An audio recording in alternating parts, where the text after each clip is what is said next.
Joignez-vous à la discussion. Appelez ou textez le 187 Cube Radio 1877-827-2346. OK, on va parler du programme ACT. Si vous ne savez pas c'est quoi, ben vous n'êtes pas tout seul. On va vous dire de quoi ça retourne. On a d'abord avec nous Nathalie Gélina, qui est éducatrice spécialisée au CIUS Centre-Sud et à l'Institut universitaire des jeunes en difficulté. Ça existe, ça, cette affaire-là. Institut universitaire des jeunes en difficulté, j'ai jamais entendu parler de ça. Bien sûr. Bien, en fait, c'est comme une partie. C'est intégré au CIUS Centre-Sud, mais c'est dans le fond, un service dans lequel on développe des programmes probants, des nouveaux outils ou toutes sortes de... OK, Nathalie, probant, là, ça veut rien dire. Aidez-moi, là. C'est quoi la mission de la patente? C'est de développer des choses qui sont efficaces, en lien avec la recherche. Pour aider les intervenants, pour aider les jeunes qui sont en difficulté. OK. Andrés, bienvenue, Andrés. Je sais pas comment te présenter. Ex-jeune contrevenant, tu as fait autre chose dans la vie qu'être jeune contrevenant, toi? Oui, je suis allé à l'école, j'ai travaillé. Oui. Ouais, parle devant le micro, s'il te plaît. J'ai travaillé, je suis allé à l'école, oui. OK. Et Édouard, qui est aussi là, aussi ex-jeune contrevenant. Mais bienvenue, Édouard. Merci beaucoup. Nathalie, juste pour mettre les choses en place, là, c'est la semaine de la lutte du 1er au 7 mars contre l'exploitation sexuelle des mineurs. C'est une campagne du ministère de la Sécurité publique. En quoi ça vous touche, cette campagne-là? En fait, la lutte à l'exploitation sexuelle, c'est pas seulement de développer des programmes ou du support aux victimes, c'est aussi, il y a un angle qu'on utilise ou qu'on travaille beaucoup moins, c'est celui de prévenir les auteurs de délits. On fait de la répression, bien entendu, puis c'est important qu'il y en ait, mais c'est aussi de prévenir les futurs jeunes qui s'en aillent pas vers ce type de délit-là, alors que c'est de plus en plus populaire. OK.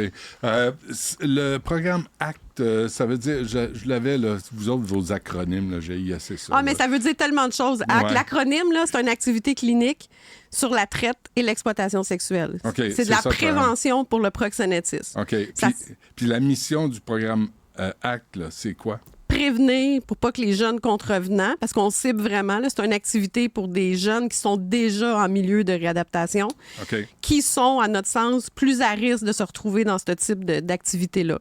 Fait que même s'ils sont pas là pour ce type de délit-là, nous, ce qu'on voit, c'est que dans les années qui viennent, souvent, on les revoit aux nouvelles. Puis là, on veut pas qu'ils retournent aux nouvelles pour ce type de délit-là. Mais pas parce qu'ils ont gagné à la voix, là. Non, c'est pas parce qu'ils ont gagné la voix, effectivement. Non, c'est ça. Fait que donc, on a mis quelque chose en place pour éviter ça. Et pourquoi tu nous as amené, Nathalie, pourquoi vous nous avez amené Andrés et Édouard, à part le fait que c'est des beaux bonhommes, là? Merci. En fait, Édouard dit merci. En fait, quand on a développé ce programme-là, on le sait que qu'est-ce qui fonctionne dans le développement de programme, c'est de se mettre tout le monde ensemble. Fait que c'est pas d'être tout seul puis tirer sur sa couverte puis produire un beau produit. C'est de travailler en collaboration avec d'autres. Fait que l'Institut universitaire, les centres jeunesse, l'Anonyme, Impact de rue, toutes des gens qui ont une spécialisation en lien avec cette thématique-là, on s'est mis ensemble pour développer le programme.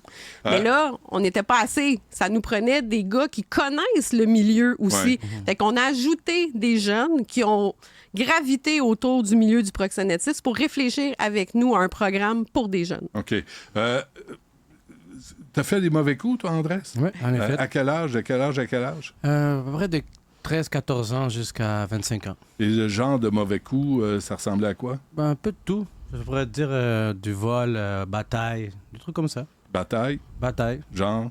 Bataille. Avec des gangs? Avec des gangs, exactement. Gang contre gang? Gang contre gang, un contre un. Exactement. Et comment tu t'es retrouvé à 13 ans à faire des mauvais coups sérieux comme tu as fait? Une bonne question. En fait, c'est l'entourage que j'avais. Moi, je cherchais quelque chose que j'avais pas à la maison. Manque de paternel. Donc, moi, j'allais trouver cet amour-là que je pensais avoir trouvé avec des amis, si on peut dire ça comme ça. Et donc, eux, ils m'ont offert, ils m'ont pas présenté les mauvaises choses d'être dans une gang. Ils m'ont juste présenté la gang comme si c'était quelque chose de beau, avoir du pouvoir, les femmes et tout, la richesse. Et donc, moi, je dis, ben oui, pourquoi pas? Et donc, je savais pas tout ce qu'il allait comprendre, tout ce que ça allait amener, les conséquences. Il fallait que je me batte, il fallait que je vole, il fallait que je fasse des crimes pour eux. Donc, voilà. C'est comme ça que je me suis retrouvé rapidement. À quel moment tu t'es dit, faut que je change, là, faut que je peux pas continuer à vivre comme ça? Ça a quand même arrivé assez rapidement, à peu près après 2 ans d'avoir rejoint les gangs. Mais le problème, c'est qu'une fois que tu es dedans, là, tu sais plus comment t'en sortir. Mais là, tu as 15 ans. Là. Ouais. 2 ans jusqu'à 25 ans. Pendant 10 ans, tu as fait des mauvais coups. Tu as fait des crimes, pas des mauvais coups. Tu as fait des crimes. Exactement. OK. Des crimes graves? Des crimes mineurs jusqu'à des crimes graves, oui. Et crimes graves, on parle de quoi? Mon père a des agressions armées, des trucs comme ça. OK. Ouais. Édouard, la même question? C'est sûr que moi, ça a commencé très jeune, à l'âge de 12 ans. Puis, comme Andrés a précisé, à 12 ans, tu es encore un enfant. Ouais. Donc, quand tu réalises que ton quartier, tes influences et tout baignent autour de cette criminalité-là, tu le réalises même pas, mais tu es déjà embarqué dedans. C'est juste tu clignes des yeux puis tu réalises que j'ai des décisions à prendre par rapport au milieu, par rapport aux gens que je fréquente. Donc, comme toutes sortes de crimes, moi, je le dis tout le temps, là, on a vécu, on a observé de très près les choses. C'est pas des récits qu'on nous a racontés, c'est pas des trucs que j'ai lus dans un livre. Donc, à force d'habiter certains quartiers, puis que les gens, on est tous rassemblés ensemble avec des... Comme Andrés a précisé, peut-être il y a un père manquant, il y a peut-être un parent manquant, il n'y a peut-être pas beaucoup d'argent à la maison. On vit les mêmes trucs, on se regroupe et puis il y a des trucs, il y a des activités illicites qui se donnent. On entend souvent parler de sentiment d'appartenance quand tu es délaissé un peu à toi-même, tu es jeune. À quel âge, toi, Édouard, t'as dit, là, ça suffit? Moi, je me suis jamais senti bien dans la criminalité, personnellement, mais je savais pas, tu n'allais pas le crier haut et fort. Tu pouvais pas dire que mon père me manque ou c'est tough à l'école, c'est tough à la maison. Mais avec les gars, tu peux passer ta colère, tu peux te battre. Ça commence souvent par juste des trucs physiques, mais tes mains tu portes pas d'armes nécessairement. Les fusils n'étaient pas à la mode comme ça dans le temps. Tandis que maintenant, tout le monde est armé. Mais avant, c'était vraiment les poings, des couteaux, des marteaux, des machettes, des trucs comme ça. Rien de sympathique là-dedans. C'est sûr. C'est sûr. Des machettes. Est-ce que vous pensez... à un moment donné, quand vous êtes là-dedans, là, Andrés, Édouard, est-ce que vous pensez aux victimes? Mais même s'il y en a qui diraient que non, ça arrive souvent. Ouais. Ça arrive souvent et c'est là ce qu'on appelle les remords. Les remords, ça nous hante et tout. Mais d'où vient le acte? Le acte, c'est pas juste un acronyme, il y a un masque. Tu sais, c'est comme si on porte un masque. Ouais, et ce masque exact. fait en sorte que cette culpabilité-là, ces remords-là, on l'étouffe. Parce que si on l'étouffe pas, nous, on paraît des faibles dans ce milieu-là. Et si on paraît des faibles, on se fait manger tout cru dans ce milieu-là. Donc, on doit être tough, entre guillemets. Nathalie, à quel point ça prend du courage? Mais vous avez fait des crimes, là. Vous êtes des bandits, là. Hein? Vous êtes deux bandits. Nous étions des bandits. Nous étions des bandits, il faut bien préciser. Le temps de verbe, là, il faut bien le conjuguer. Il faut bien conjuguer le verbe. Une médaille dans la marge. C'est bon. Mais j'irais même une petite coche plus loin parce que dans notre atelier, on en parle beaucoup avec les jeunes. C'est un peu le discours qu'ils ont apporté face aux jeunes. Puis c'est on n'est pas ce qu'on a fait. Exact. Ouais. On commet des actes. Mais on l'a fait pareil. Oui, définitivement. Puis, définitivement. Okay. Puis j'ai le goût de dire, même l'angle qu'eux ont amené à cet atelier-là, que jamais juste des professionnels comme moi, on aurait pu prendre. On n'aborde pas le gars de 15, 16, 17 ans sur l'empathie. On ne l'aborde pas, ce coup. On veut qu'ils en viennent parce qu'ils sont un peu égocentriques, sont un peu centrés sur eux. Fait que l'angle d'attaque pour ACT, c'est vraiment sur les conséquences que ça a pour eux. Sociales, personnelles, légales. On va beaucoup leur donner... L'empathie va venir, mais effectivement, le temps qu'ils enlèvent leur masque, l'empathie, c'est pas le bon pour les atteindre. Qu'est-ce que vous avez appris de tout ça, Andrés? Qu'est-ce que... Tu sais, là, tu as quel âge? 35 ans. 35 ans. Avec les années de recul, là, qu'est-ce que tu as appris sur toi-même? C'est une bonne question. En fait, l'homme que je suis aujourd'hui, c'est à cause de tout ce que j'ai vécu.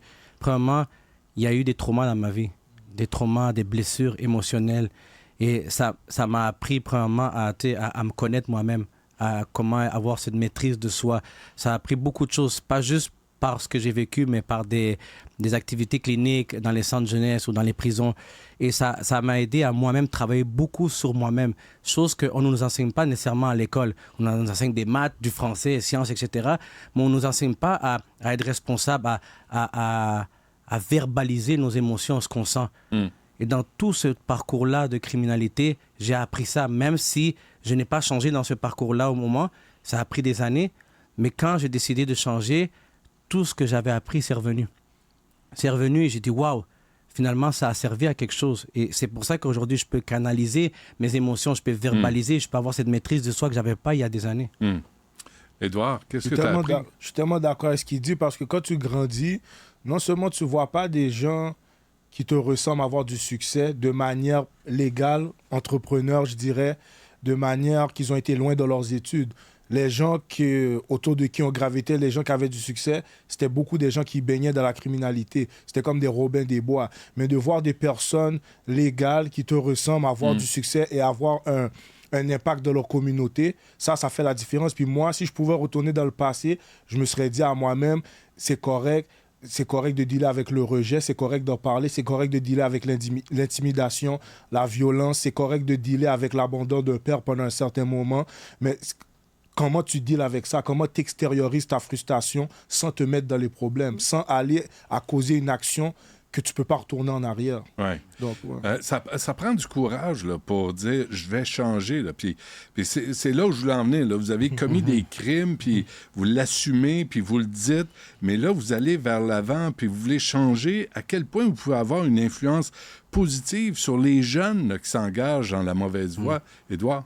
Moi, ce que je peux dire vite par rapport à ça, c'est que moi, je l'ai dit tout de suite, quand je vais visiter les jeunes en centre jeunesse, quand je vais dans les écoles du Nord-Est, parce que moi, je suis pour la jeunesse de Montréal, je le dis tout le temps, grandir, ça fait mal. Moi, je préfère vous dire la vérité tout de suite. Grandir, ça fait mal, mais ça vaut la peine. Quand tu passes par le feu, tu brûles pas. Quand tu plies, tu vas pas casser. C'est correct d'apprendre à aimer les moments difficiles. Ça va te structurer, ça va te donner une certaine discipline, une certaine conduite que tu as besoin. Mais sur le coup, quand tu vis ces trucs-là, on t'apprend pas à dealer avec ça. On te le dit pas que quand tu grandis, tu vas faire face à des situations qui vont te déstabiliser, tu vas te remettre en question. Quand vous êtes sur place, Andrés, Édouard, les voyez-vous, les jeunes que vous aimeriez accrocher puis dire « Viens, je vais te parler, là, puis je vais te prendre à part, puis on va prendre un moment ensemble parce que ce que je devine que tu vis, je l'ai vécu. » Souvent, ça arrive souvent quand... peut-être pas sur le premier contact, mais même des fois dans le premier contact aussi. Ouais. Mais à force de parler avec le jeune, tu peux discerner. Tu dis, celui-là, je peux lui apporter quelque chose, un vécu, quelque chose que j'ai eu ou que j'ai vu. Et c'est après, en parlant avec ce jeune-là, cette personne-là s'identifie aussi, ce jeune-là s'identifie avec toi et tu t'identifies aussi avec cette personne-là. Et là, l'empathie embarque. Et là aussi, l'empathie embarque et tout. Et c'est là que tu peux apporter quelque chose. Puis là il y a ça ouvre une porte au changement. Êtes-vous de nouvelles personnes? De nouvelles personnes? Ouais. J'aime ça dire oui et non. Et je vais expliquer pourquoi. Oui, parce que en tant qu'adulte, on ne peut pas dire qu'on est l'enfant. Mais je crois que, pareil pour Édouard, on a eu des valeurs, des bonnes valeurs de nos parents, des principes. À l'origine. À l'origine. Ouais. Donc, comme je vous parlais au début, le masque qui a été enlevé, ça nous a ramené aux valeurs qu'on avait déjà. Donc, c'est comme on a quelque chose qu'on avait déjà. Ouais. Oui, on est une nouvelle personne parce qu'on n'a plus 5 ans, 10 ans, 15 ans. On est des adultes maintenant, mais on a quand même quelque chose qu'on avait déjà à la base. Donc, c'est comme un mélange des deux. Je suis d'accord avec ça. Parce que tu ne veux pas jeter qu'est-ce qui t'a inculqué de bien, qu'est-ce que tu as inculqué de bien depuis le début. Exactement. Mais tu comprends que pour aller où ce que tu veux aller, tu as besoin de laisser des choses de côté. Et tu as besoin de commencer des nouvelles choses. Moi, je vais te donner un exemple. Quand j'étais jeune, là, je pouvais pas parler avec les gars du quartier pour les dire que j'aime la musique classique, j'aime les films, j'aime le théâtre, j'aime l'art dramatique, j'aime les trucs comme ça. C'était pas bien vu. Ou soit tu es bon dans le sport, ou soit tu es bon avec les femmes, ou soit tu es un bon bagarreur. C'était ça qui était à la mode. Mais maintenant, ce que je fais aujourd'hui, c'est des choses que j'ai toujours voulu faire avant. C'est juste que maintenant, je m'affirme, je sais qui je suis. Des gens m'ont aidé à prendre conscience de mon potentiel et de ma valeur. Bon. Voilà. Vous savez, il y a des gens qui écoutent ça ou qui regardent ça puis ils se disent, bon, on s'apitoie sur le sort des délinquants, des criminels. Puis il y a ce discours-là. Parce que souvent, on oublie les victimes. Mais en même temps, quand je vous écoute, là, puis vous dites à 13 ans, à 12 ans, puis vous avez été embarqué, c'est parce qu'on vous a abandonné, on vous a échappé quelque part, là. Bien, moi, j'ai le goût de dire, c'est pas, on vient pas parler d'une thématique facile, on le sait tous. Là, en plus, on est dans la prévention du proxénétisme. Y a-t-il un délit ou une activité lucrative criminelle plus, pas ragoûtante? Mais plus odieux aussi, là. Oui, définitivement. Une femme, définitivement. Une fille, de se prostituer. Moi, à chaque fois que je vois des nouvelles de ça, comme père de famille, ça m'écoeure. Ben, je pense qu'il faut le nommer. Faut le nommer. Puis moi, ce que j'entends quand je parle avec ces gars-là ou les autres, parce qu'il y en avait d'autres aussi qui nous ont qui ont travaillé avec nous, c'est de dire souvent, tu sais, quand on parle de leur jeunesse, tu sais, les valeurs, ils ont eu des bonnes valeurs aussi. Tu sais, à la base, c'est pas des mauvaises personnes. D'où on les a échappés. Oui, c'est ça. Puis ils ont commis des mauvaises choses, faut jamais oublier. Tu sais, moi, je pense à ma mère ou monsieur, madame, tout le monde qui nous écoute, puis sont comme, tu sais, surtout ceux qui ont vécu quelque chose en lien avec ça. C'est dur, ça fait mal, faut pas l'oublier non plus. Tu sais, je pense qu'il faut jamais oublier les victimes, mais on est quand même dans un pays où on prend de la réhabilitation. Mais assumer ces gestes-là, ça prend du courage aussi. C'est sûr. Puis ce que vous faites là, ça prend du courage. Oui. Puis malgré les erreurs et les crimes que vous avez commis, ça prend quand même du courage de venir dire, oui, je l'ai fait, mais je suis devenu une autre personne, un autre homme. Qu'est-ce que vous avez à dire, Édouard, les jeunes qui nous regardent, là, ou les parents qui nous regardent, là, et qui ont peur que leur kid se ramasse dans des gangs et vire mal, qu'est-ce que tu peux leur dire? Restez connectés avec vos enfants. C'est important que vous compreniez leur langage. Les choses évoluent.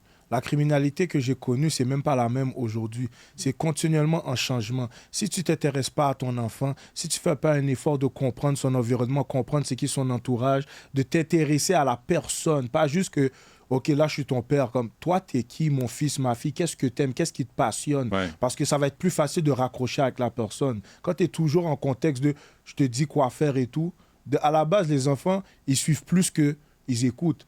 Ils te regardent faire. Donc, des fois, tu peux ne pas donner un conseil, mais tu t'es comporté de la bonne manière, ils vont imiter le bon comportement. C'est un modèle. Exactement. Donc... Andrés? Moi, je dirais d'investir dans leur enfant. C'est comme faire une continuité à ce qu'Édouard dit. Investir va même au-delà d'écouter son enfant. Parce que le problème, c'est qu'est-ce qui arrive souvent. Puis moi, je veux parler comme au côté culturel, que ce soit haïtien, latino et tout. Souvent, on arrivait, on disait quelque chose à nos parents et on voulait se confier, puis ça nous chicanait. Ou bien ça réagissait d'une manière... Et donc, nous, on se dit... c'est culturel. Culturellement? Oui, parce que nos parents, soit qu'ils sont stricts, ils veulent notre bien. Ça n'enlève pas qu'ils veulent notre bien. Mais donc, nous, on a peur. On se dit, finalement, je ne vais pas dire ça à ma mère. Donc, ou mon père. C'est vraiment d'être à l'écoute, de dire, investir, de dire, OK, tu sais quoi, parle-moi. Tu peux me dire les choses. C'est mieux qu'ils te disent, ton enfant te dise les choses telles quelles, qu'il soit vraiment authentique, transparent avec toi, et tu l'écoutes, puis tu peux le conseiller avec ça. Et ça, c'est un investissement. C'est pas juste investir dans... Je parle pas de donner de l'argent ou l'inscrire à l'école dans une bonne université. Non, c'est vraiment le social, le cœur à cœur avec ton enfant.